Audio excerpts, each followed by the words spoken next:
AI가 여러 도구를 쓸 수 있게 됐다라고 표현하는 게 전 더 좋을 것 같아요. 네. 인간과 에이전트가 같이 하는 일종의 팀원 같은, 그러니까 이거를 이제 에이전틱 보스, 에이전트 보스의 시대가 온다 이런 표현을 합니다.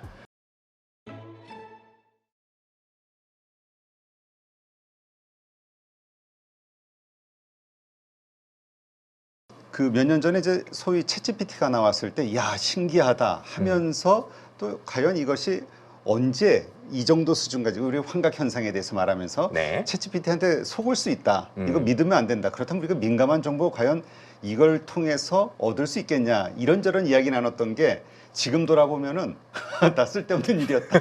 이런 생각이 드는데 네. 지금 그 환각 현상 수치가 엄청 낮아졌다면서요. 네, 그 네, 얘기는 네. 결국 AI의 기술 수준이 엄청나게 발전했다는 얘기인데요. 그러니까 그거를 정확하게 표현하면은 AI의 기술 수준이 좋아진 것도 있지만 AI가 여러 도구를 쓸 수 있게 됐다라고 표현하는 게 전 더 좋을 것 같아요. 네.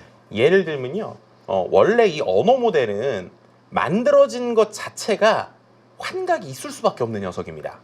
왜냐하면 이 원리 자체가 우리가 챗 GPT라고 하잖아요. 이 GPT에서 트랜스포머 모델이라는 게 뒤에 T가 들어있고 P가 프리트레인드, 그러니까 미리 학습한 데이터를 갖고 얘는 뭔가 이제 트랜스포머라는 알고리즘에 의해서 만들어진 건데 이제 트랜스포머 알고리즘 쉽게 설명하면 빈칸 채우기거든요.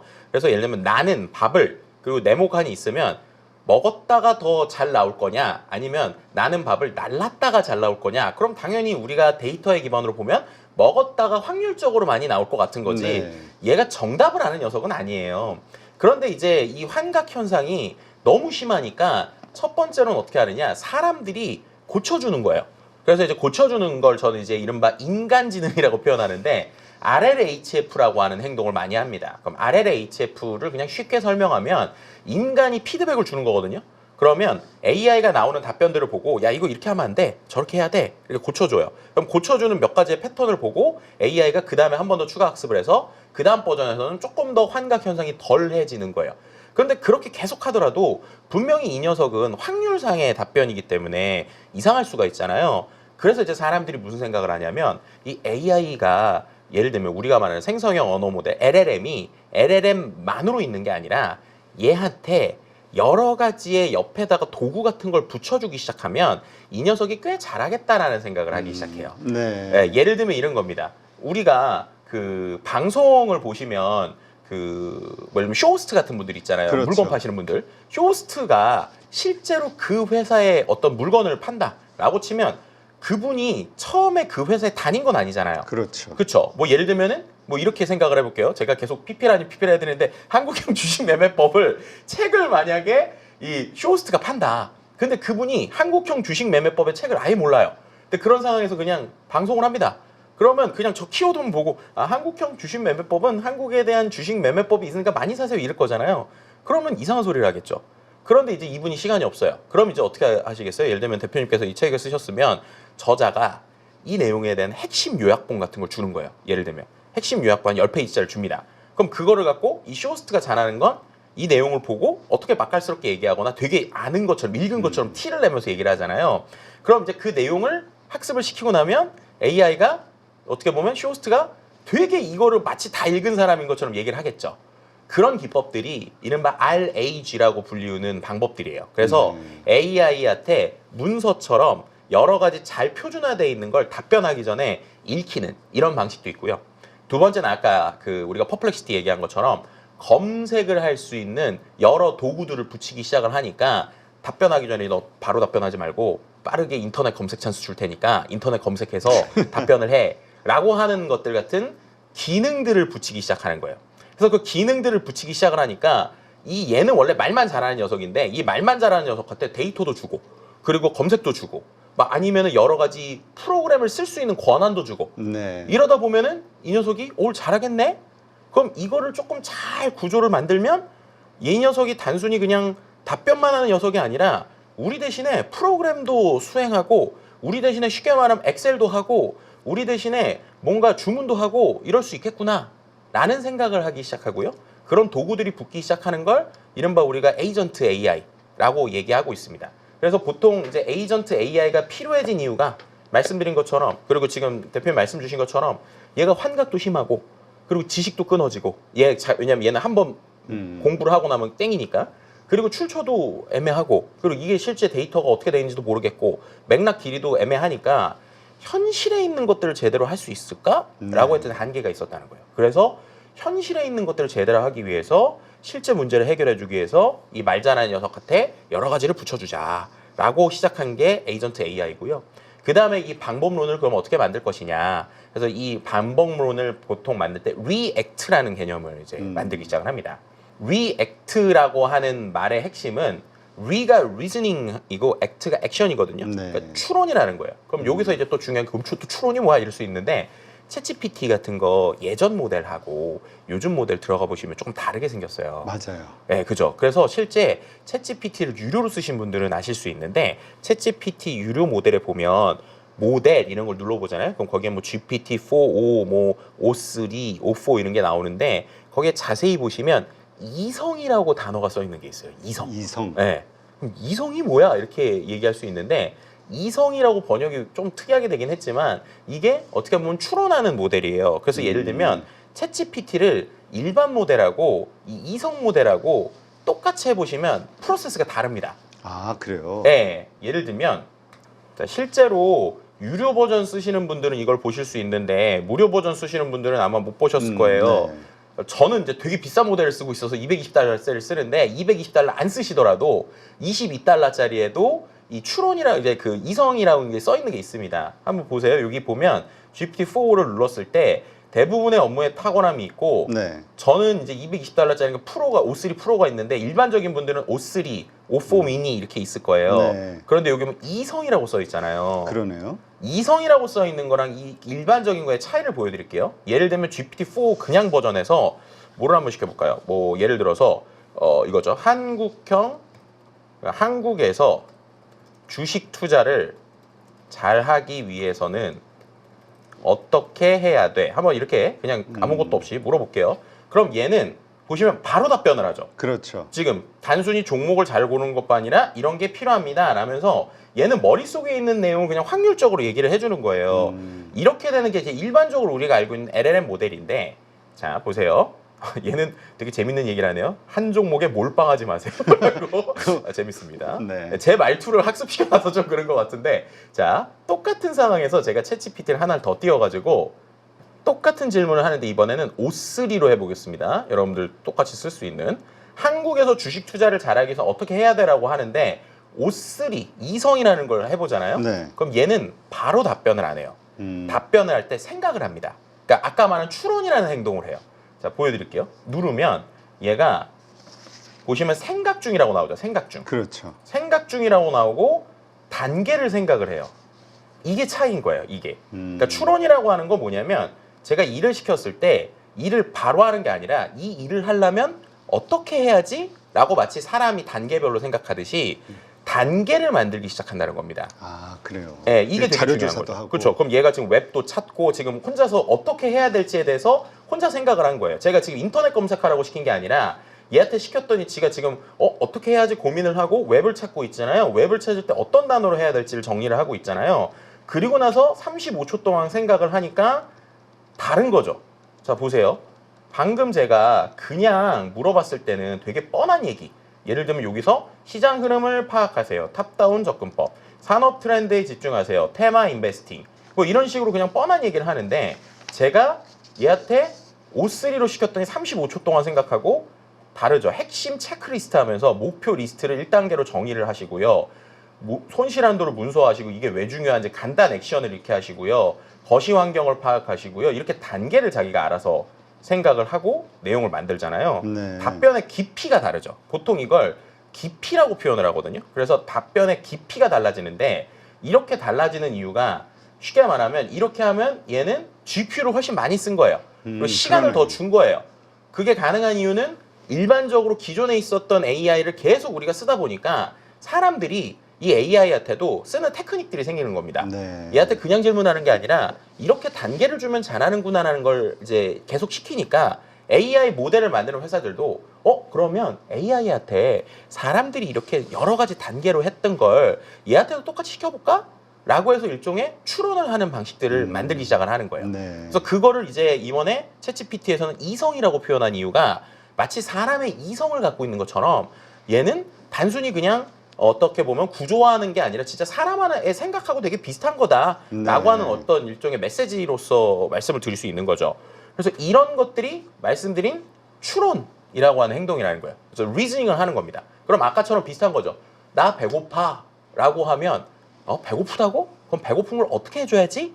라고 하는 걸 단계별로 생각을 하는 게 추론이에요. 그럼 추론을 하고 나서 인터넷 사이트를 찾아봐야겠다라고 생각을 하겠죠. 그렇죠. 그러면 이제 인터넷 사이트를 찾는 행동을 하는 거예요.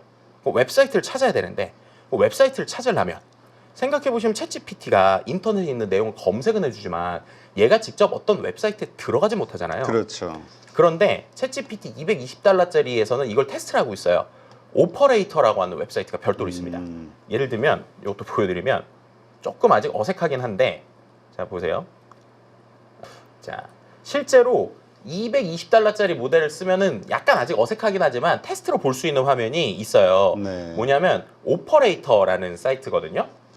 자 이게 이제 220달러짜리 모델에서 볼 수 있는 사이트인데 예를 들면 아까 나 배고파라고 했을 때 기존의 챗GPT는 웹사이트 밖으로 못 나가잖아요. 네. 그런데 얘는 시키면 얘가 가상의 홈페이지를 가상의 인터넷을 띄워서 실제 뭔가를 해요.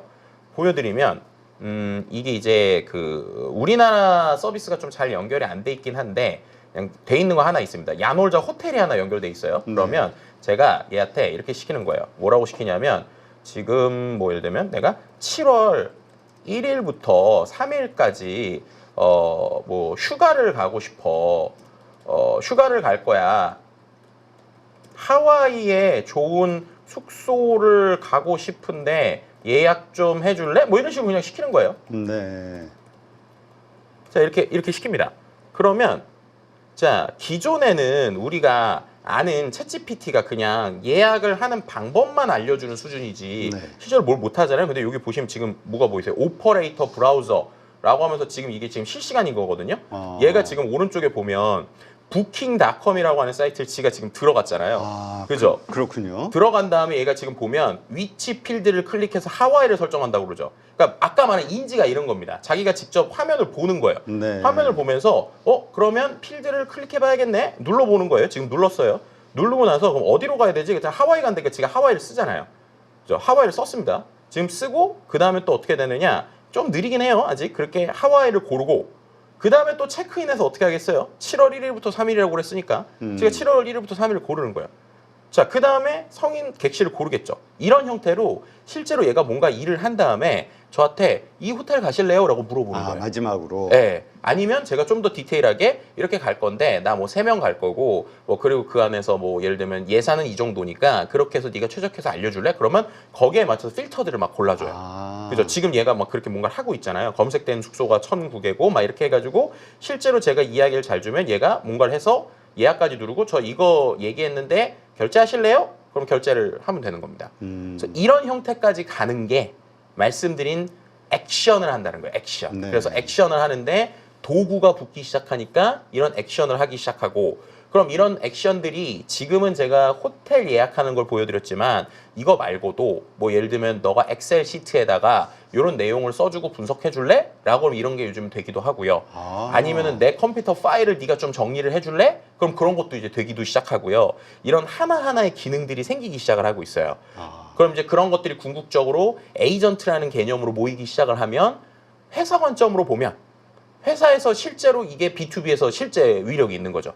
그럼 어떤 사람이 일을 처리할 때 그 처리하는 일의 80% 이상을 그냥 얘 켜놓고 다음날 갔다 오면 얘가 다 해주고 이런 것들이 실제로 이제 가능해지는 이런 세상이 오고 있는 게 지금 우리가 말하는 리액트라는 개념과 그리고 이제 그 에이전트 AI가 우리에게 지금 주고 있는 어떠한 비전이다. 뭐 이렇게 말씀드릴 수 있을 것 같습니다. 네. 진짜 뭐 그 모든 마무리 단계까지 다 해주면 이거 그냥 비서가 실제로 사람 역할을 하는 비서가 있는 거나 마찬가지라고 볼 수도 있겠네요. 그렇죠. 근데 그걸 이제 비서라고 표현할 수도 있지만 제가 지금 보여드린 게 이런 주문이나 예약이라고 볼 수도 있지만 비서라기보단 궁극적으로는 일종의 팀원의 역할을 할 수도 있다 이렇게 이야기하는 게 더 좋을 것 같아요. 어떤 프로젝트를 같이 해나갈 수 있으니까. 그렇죠. 그래서 이제 이른바 요즘에 그 마이크로소프트에서 이거를 뭐라고 얘기를 하고 있냐면 일종의 그 인간과 에이전트가 같이 하는 일종의 팀원 같은, 그러니까 이거를 이제 에이전틱 보스, 에이전트 보스의 시대가 온다 이런 표현을 합니다.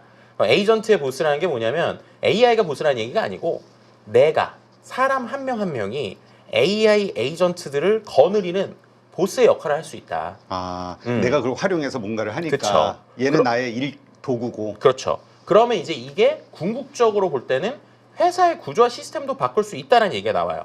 예를 들면 이런 겁니다. 예전에는 우리가 태스크를 한다고 쳤을 때 어떤 부서 단위로 움직였잖아요. 네. 그럼 마케팅을 한다. 그러면 마케팅 부서가 있고, 그리고 뭐 예를 들면은 영업을 한다. 그럼 영업 부서가 있는데 이제 어떻게 되는 거냐? 한 사람이 T자의 형태로 일을 할 수 있다는 거예요. T자의 형태로.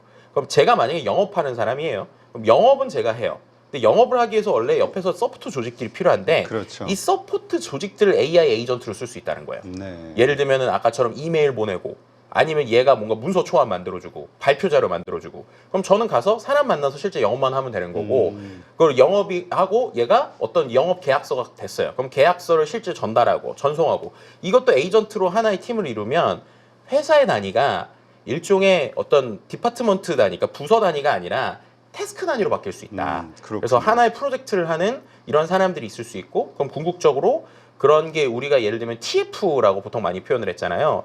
TF가 그냥 일상화되어 있는 조직으로 바뀔 수 있다. 이런 좀 확대된 해석이나 미래에 대한 이야기들까지 지금 나오고 있는 상황이라고 보시면 될 것 같습니다. 네, 그렇군요.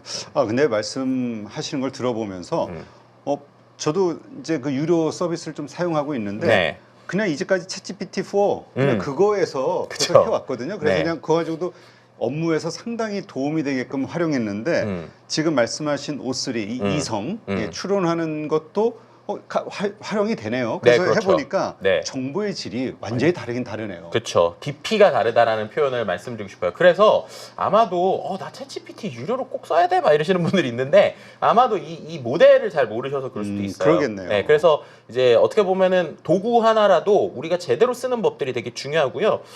그러면 이것도 한번 보여드리면 좋겠네요. 되게 유료 쓰시는 분들이 이거 놓치시는 팁들이 되게 많아서 하나만 더 설명을 드리면 네. 나는 챗GPT 알겠고 그래 좋겠는데 어떻게 써야 될지 모르겠어 하시는 분들 있잖아요. 그렇죠. 그런 분들은 실은 이 챗GPT 안에 이미 사람들이 되게 많이 쓸 수 있는 우리로 치면 앱 같은 걸 많이 만들어 놨어요. 네. 근데 그거를 잘 모르세요. 어디 있느냐? 이 왼쪽에 보시면 GPT라고 하는 게 있죠. 네. 이 GPT라는 거 아마 안 눌러보신 분들이 많을 텐데 GPT라는 걸 눌러보시면 GPT 탐색이라는 화면이 나옵니다. 네. 그럼 이게 뭐냐면 사람들이 우리가 뭐 이른바 뭐 프롬프트 엔지니어링 이런 얘기 많이 했잖아요. 그렇죠. AI한테 이렇게 답변을 하기 위해서 질문을 막 잘 써야 된다 이런 것처럼 사람들이 일종의 챗봇 같은 시스템을 만들어서 누구나 쓸 수 있게 여기다가 넣어놓은 거예요. 그럼 전 세계에 있는 사람들이 이걸 다 만들어 놓은 거거든요. 그러면 제가 챗GPT를 처음부터 잘 못 쓰겠다 싶으면 사람들이 만들어 놓은 응용 서비스 같은 걸 이해하면서 그냥 쓰시면 돼요. 예를 들면 여기다가 제가 뭐 안 쳐봤는데 주식 한번 쳐볼까요? 주식. 네. 그죠? 주식이라고 치면, 그죠? 얘가 주식 분석가 워렌 버핏 뭐 이런 거 나오네요. 그러면 워렌 버핏 주식 분석가 뭐 이렇게 하는 거 한번 눌러보면 이게 지금 자 분석적이고 데이터 중심적인 방법이다. 뭐 이렇게 얘기가 나오네요. 근데 여기 보면 평가나 이 10K가 있는데 이게 이제 사람들이 많이 쓴 대화에 쓰고 평가가 3.9면 그렇게 높은 건 아니에요. 그럼 사람들이 별로 만족도가 높진 않다는 건데 그냥 한번 써볼게요. 이게 어떻게 다른지만 좀 보여드려야 되니까 예를 들면은 여기 보면 그죠? 여기 뭐 에코스톡스라 이런 거 한번 볼까요? 맞춤형 로직으로 분석하는 한국 코스피 및 주식 서비스 뭐 이런 거 눌러볼까요? 이거 개인이 만드신 것 같은데 이렇게 해서 뭐 여기 있는 뭐 어떤 웹사이트가 만든 것 같습니다. 뭐 이렇게 해서 그냥 제가 눌러볼게요. 채팅 시작. 채팅 시작을 누르고 나면 이게 어떻게 다르냐? 한번 오늘이 그죠? 6월 23일 뭐 최근 이슈를 보고 투자할 만한 주식 3개 추천해줘 뭐 이런 식으로 쓰는 거예요. 자 이렇게 제가 일반 챗GPT랑 이렇게 챗봇이랑 어떻게 차이가 있는지 보여드릴게요. 일반 챗GPT한테 그렇게 해서 그냥 추천해줘 라고 하면 얘는 최근 이슈를 보고 투자할 만한 주식 추천해줘라고 하니까 웹을 찾죠. 인터넷을 찾은 다음에 이렇게 보면 그냥 애플입니다 이렇게 나오고 테슬라입니다 나오고 알파벳입니다 나오고 이유가 그냥 이렇게 나와요. 근데 좀 웃긴 게 여기 보면 위에서는 애플 주가랑 테슬라 주가 표시랑 그 다음에 알파벳 주가 표시를 했는데 밑에 티커에서는 전혀 상관없는 또 아지노, 뭐 데이터독스, 세일스포스 이런 걸 얘기하고 있어요. 그러니까 이렇게 약간 가지고 있는 데이터에서 확률적으로 막 얘기를 하는데 이 지금 챗봇 서비스에 들어와서 제가 만든 걸 보면 내 지식 검색 중 웹 찾아보는 중 하면서 여기 보면 네. 이제 여기 있는 대로 어쨌든 특성과 투자 로직을 명확하게 설명을 해주는 어떠한 내용들을 이야기를 해줘요. 그러니까 답변이 달라진다는 거예요. 답변이. 그래서 여기 보면 추천 로직이 어떻게 있어서 이렇게 종목별이 이렇게 나왔다라고 하는 내용들이 나오거든요. 그럼 이게 이제 무슨 얘기를 드리고 싶은 거냐면 지금 이 에코스톡스라고 하는 챗봇이 맞는지 틀리는지는 검증을 해보셔야 되는데 네. 중요한 건 이런 식으로 사람들이 미리 만들어 놓은 걸 갖고 우리가 활용할 수 있다는 거예요. 그래서 저는 이걸 보통 언제 많이 쓰냐면 보도자료나 특히나 네. 이제 그런 공무원분들이 쓸 때 문서 같은 거를 우리가 말하는 어떤 개조식 문서를 써야 될 때들이 있잖아요. 근데 이런 것들을 챗GPT한테 써달라고 하면 잘 안 써질 때가 많거든요. 그런데 여기에 있는 그 GPT 안에서 뭐 예를 들면 보도자료 작성기라든지 뭐 우리가 말하는 개조식 이런 것들 쓰면 얘가 되게 잘 만들어주기도 하고요. 그래요. 그 다음에 이제 또 한 가지는 유료 사용자들은 이 챗GPT의 말씀드린 이 GPT스라는 기능 자체는 무료 사용자도 그냥 쓸 수는 있는데 이제 챗GPT 계속 쓰시다 보면 내가 계속 패턴적으로 비슷하게 쓸 때 있잖아요. 그렇죠. 나 이런 것만 물어보면 그럼 그때그때 질문 셋 만들기 귀찮잖아요. 나만의 챗봇도 만들 수 있습니다. 이 안에서. 그래요? 유료 사용자가. 예를 들면 제가 여기 지금 만들어 놓은 나만의 챗봇들이 좀 많이 있는데 여기 가면 여기 내 GPT라고 하는 게 있거든요. 네. 그래서 GPT에 들어가면 제가 이제 테스트로 몇 개를 만들어 놓은 것들이 있어요. 예를 들면 여기 보면 뭐 뉴스 주식 분석가, 뭐 기업 뉴스 주식 분석가 뭐 이런 것들 있잖아요. 예를 들면 이제 저만 쓰기로 해놓은 건데 더 똑똑한 증권 애널리스트 이런 거를 이제 있잖아요. 그럼 이 모델에서 제가 어떻게 하면 되냐면 예를 들면 인터넷 제가 어떻게 하면 인터넷 뉴스만 주소만 넣으면 그 주소를 넣었을 때 관련된 주식을 추천해주는 이런 걸 만든 거예요. 예를 들면 지금 이 기사가 최근에 나왔던 뭐 호주 관련한 아마도 울산이 제조업 전력으로 잡았다 뭐 이렇게 나온 이 조선일보 기사거든요. 네. 그럼 이 조선일보 기사를 제가 만든 챗GPT 이 GPT 그 챗봇에 이렇게 그냥 링크를 넣으면 그렇죠? 그러면 웹 찾아보는 중에서 링크를 본 다음에 그렇죠? 생각을 하죠. 생각을 한 다음에 이 내용을 요약을 하고 보시면 관련된 주식을 이렇게 분석을 하죠. 티커도 나오고 호재다. 텔레콤 호재다. 데이터 솔루션 호재다. 이런 식으로. 연관 주식은 이런 거다. 이게 나와요. 근데 우리가 알다시피 일반적인 챗GPT한테 제가 그냥 링크를 넣는다고 해서 얘가 이거를 보고 바로 뭔가 이렇게 얘기를 해주진 않잖아요. 그렇죠. 그렇죠. 그래서 그런 식으로 내가 원하는 형태의 어떠한 그 챗봇을 아주 쉽게 만들 수 있어요. 대화하듯이. 그래서 이런 기능들도 숨어 있기 때문에 그냥 챗GPT를 내가 만약에 유료로 쓰신다라고 하시는 분들이 있으면 그냥 쓰는 대로만 쓰지 마시고 그 안에 숨어져 있는 기능들을 좀 몇 개만 눌러보셔도 정말로 얘가 전혀 다른 또 AI를 보여주는구나라는 것들을 아마 느끼실 수 있을 겁니다. 그렇군요. 네. 진짜 말씀하신 대로 저도 이거 되게 한 1년 반, 2년 가까이 네. 잘 썼다고 나름 네. 정말 앞서가서 쓰고 있다 이렇게 생각을 했는데 네. 되게 가장 기본적인 것만 활용했구나 네, 이런 네, 생각이 네. 들거든요. 그렇죠. 근데 아마 이런 분들이 저 같은 분들이 참 많을 거예요. 네, 근데 그렇죠. 말씀하신 대로 이제 우리가 AI 보스가 돼서 이걸 얼마나 잘 활용하느냐에 따라서 업무, 뭐 보고서가 됐든 뭐 자료 조사가 됐든 뭐가 됐든 모든 분야에서 정말 그 보스 같은 어떤 그런 역할을 담당할 수 있을 텐데 네. 몰라서 하는 경우들이 참 많을 것 같아요. 어떻게 우리가 이걸 그 역량을 끌어올릴 수 있을까요? 제가 이제 3년 동안 AI 관련돼서 진짜 많은 강의를 하고 다니면서 항상 말씀드렸던 게 그냥 깔아서 해보시면 됩니다가 첫 번째예요. 그래서 제가 이제 약간 강의 때 약간 슬로건처럼 얘기하는 게 AI는 아는 만큼 보이는 게 아니라 써본 만큼 보인다 이렇게 얘기를 드립니다. 그래서 우리가 여러 가지 트렌드의 변화를 보는 것도 중요하지만 오늘 제가 말씀드린 몇 가지를 한번 해보세요. 해보시고 그런 방법들을 좀 익히실 수 있는 뭐 공부 방법이나 교재 같은 걸 좀 보셔도 좋고요. 뭐 저도 이제 관련돼서 이것저것 좀 책을 내고 있어서 뭐 그런 단계별로 따라해 보실 수 있는 것들은 좀 있는 것 같고요.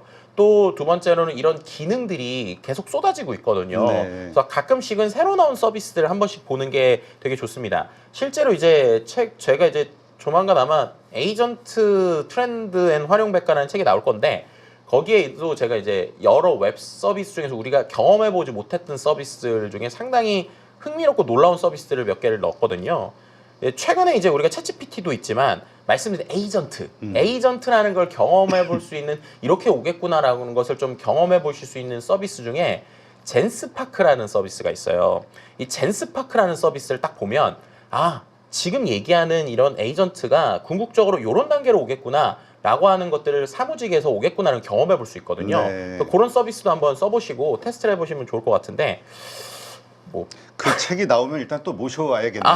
그러면 그거는 책이 나왔을 때 한번 좀 아니, 정리를 해드리도록 할게요. 책 나오기 전에 네. 한번 또 모시고 알겠습니다. 책에 네. 앞으로 나왔을 때 네, 네, 네. 일반인들의 반응이 어떨 것인가 한번 테스트 네, 삼아서. 알겠습니다. 알겠습니다. 네.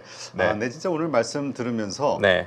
우리가 참 너무 수박 겉핥기 식으로 이 AI 세상에서 그냥 묻혀서 살아가고 있구나 이런 생각이 좀 드네요. 좀 더 네네. 공부하고 좀 더 노력해서 네. 정말 보스 같은 AI 활용도를 할 수 있는 그런 사람이 돼야 결국 이 세상에서 살아남는 게 아닌가. 네. 그래서 이제 좀 드리고 싶은 말씀은 이거를 별도 공부라고 생각하지 마시고 원래 하시는 업무나 원래 내가 관심 있는 분야에 AI를 적용해 보시는 게 제일 좋아요. 네. 그게 왜 중요하냐면 그래야 얘가 제대로 된 답변을 하는지 잘못된 답변을 하는지 알 수가 있거든요. 근데 네. 많은 분들은 AI를 내가 원래 못하는 분야에 자꾸 적용하려고 하시는데 그럼 이게 맞는지 틀린지를 우리가 알 수가 없잖아요. 그렇죠. 그렇기 때문에 예를 들면 아마 이 방송을 보시는 분은 주식 투자 쪽에 관심이 또 많으실 테니까 주식 투자에서 실제로 내가 AI를 어떻게 쓸 수 있는지 이것저것 테스트를 해보시면서 얘가 여기까지 되고 저기까지 되면 나중에 이런 서비스가 나오면 좋겠구나라는 생각 하나하나가 정말로 비즈니스를 만드실 수도 있어요. 네. 그래서 그런 관점에서 좀 많이 써보시고 활용해 보시면 좋겠다. 뭐 이런 얘기 드릴 수 있을 것 같습니다. 네, 알겠습니다.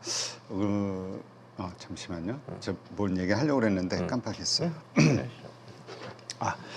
그렇다면 네. 만약에 정말 이 보스라는 칭호를 들을 정도로 내가 이 AI를 잘 활용한다. 그럼 내 개인의 능력이 우리가 그래도 그냥 대략적으로 한 몇 배 정도 늘어난다 보면 될까요? 정말 적어도 10배 늘어납니다. 내 증폭. 역량이 10배나 증가한다. 네. 엄청난 일이죠. 그래서 저는 요즘에 AI를 갖고 이런 표현을 드리는데요. 생성형 AI의 역할은 결국 증폭기의 역할이다라는 네. 이야기를 드려요. 실제로 이것도 제가 AI로 그림 그린 거예요. 증폭기를 그려달라고 했더니. 그런데 이제 증폭기라는 게 장점도 있지만 단점도 있어요. 그 얘기를 꼭 드리고 싶은 건데요. 제가 여러 가지 서비스 실제로 증폭기가 10배 이상은 됩니다. 뭐 예를 들면 저만 해도 원래 하는 일이 제가 전략 컨설팅을 하고 있고 페이퍼 쓰는 일이 제 업이거든요. 그러면 이제 예전에는 자료조사 리서치를 할 때 수많은 주니어랑 며칠 동안 해야 되는 일을 저는 이제 AI를 쓰니까 실제로 정말 시간이 10배 정도 줄었어요. 네. 10분의 1로 줄은 거죠. 그래서 그런 정도로 해서 정말로 전 느끼고 있는데 그 증폭기는 그럼 갖는 의미가 첫 번째로는 쓰는 사람과 안 쓰는 사람의 격차가 이제 커진다는 거예요. 그렇죠. 두 번째는 모두가 쓰게 되잖아요. 네. 모두가 쓰게 되면 결국 원래 일 잘하는 사람이 더 잘하게 된다는 거예요. 그러네. 예, 예를 들면은 원래 일을 20만큼 잘하는 사람이 있고 일이 10만큼 잘하는 사람이 있는데 곱하기 10을 하면 예전엔 격차가 10이었는데 이게 100하고 200이 되는 거니까 격차가 100이 돼요. 더 많이 늘어나네요. 네, 그래서 그런 부분에 있어서의 증폭기라는 게 있고 또 그러면 증폭기가 좋기만 하냐? 마이너스에서도 증폭이 돼요. 예를 들면 제가 AI를 가지고 좀 나쁘게 쓰겠다. 예를 들면 보이스피싱이나 아니면 우리가 말하는 범죄 행위. 범죄 행위에 쓸 때도 아주 효율적이에요. 예를 들면 나쁜 것도 쉽게 만들 수 있어요. 가짜 뉴스 너무 쉽게 만들 수 있고요. 그러겠네. 최근에 나오는 영상 툴 중에 베어3라는 걸 쓰면 정말로 유튜버들이 뉴스하는 것처럼 똑같이 만들 수 있거든요. 그럼 그런 것들이 악용하기 시작하면 이것도 악용이 된다. 또 중요한 것 중에 하나는 내가 AI가 만드는 결과물을 그냥 맨날 맞다고 생각하고 보고서를 들이밀었는데 그게 만약에 잘못된 보고서다. 네. 라고 하면 거기서도 마이너스가 된다. 그럼 예를 들면 마이너스 3만큼 될 게 마이너스 30만큼의 영향을 주기 때문에 그런 증폭기적인 특징을 잘 생각하면서 잘 활용하시면 아마도 이 AI라는 게 하시는 일이나 아니면 업무나 내가 하는 여러 가지에서 아주 좋은 도구가 되지 않을까 뭐 이런 얘기 드릴 수 있을 것 같습니다. 네, 알겠습니다. 오늘 방송 보시는 분들 아마 깜짝 놀라셨을 것 같아요. 나름 잘 쓰신다 생각하시는 분들도. 자, 이제까지 IT 커뮤니케이션 연구소 김덕진 소장님 모시고 말씀 나눴습니다. 오늘 좋은 인사이트 고맙습니다. 네, 감사합니다.